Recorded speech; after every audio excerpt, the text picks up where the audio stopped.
Etagoye! Etagoye! Mwanje to soro. Ngora kia maoko yo soro ndara maoko. Ngora kia maoko yo President William Ruto. Ngora kia maoko ngora.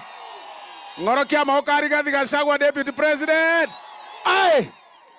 Mwacha mwezi. Ngomwatiganka. Na kimotagete. Tokore na hende tokore. Aya. Your Excellency, kwanza kabla sijazungumza na maneno ya Kisii kidogo, nikushukuru sana kwa kuja hapa South Mogrango. Thank you very much kwa sababu ya hii market. Hii market watu wangu wanaweza kosa kujua the impact now. Kwa sababu hii market ambayo tunajenga hapa sio zile market mmezoea kama ile.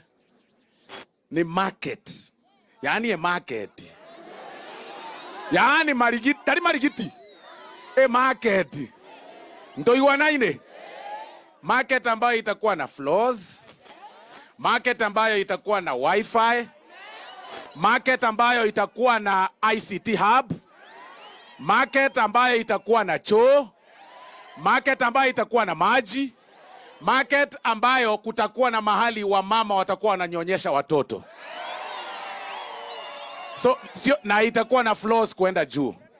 Ndo iwanaine. Lakini Your Excellency, wacha ni kukumbusha. Wakati ulikuja hapa na ni vizuri umenisaidia. Uliahidi tu vitu mbili. Na leo nitaomba ya tatu. Uliniahidi market. Na ukaniahidi barabara ya Etago, Ekona, Mogenda, Geteni, Nyamaia. Na sio kilomita mingi. It's about 25 kilometers peke yake.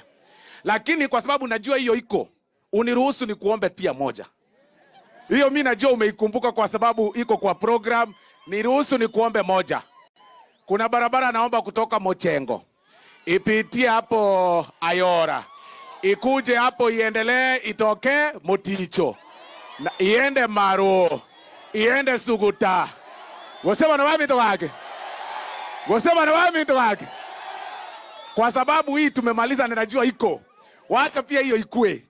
Kwa sababu hawa watu wangu, Your Excellency, katika kura South Mogrango, hii sehemu ya South Mogrango, hapa every time serikali ambayo inaongoza, wakati mlikuwa na Mheshimiwa Uhuru Kenyatta, watu wa hii sehemu ya Borabu ndio waliongoza. Na sio hapa Kisii mzima, kwa hii sehemu.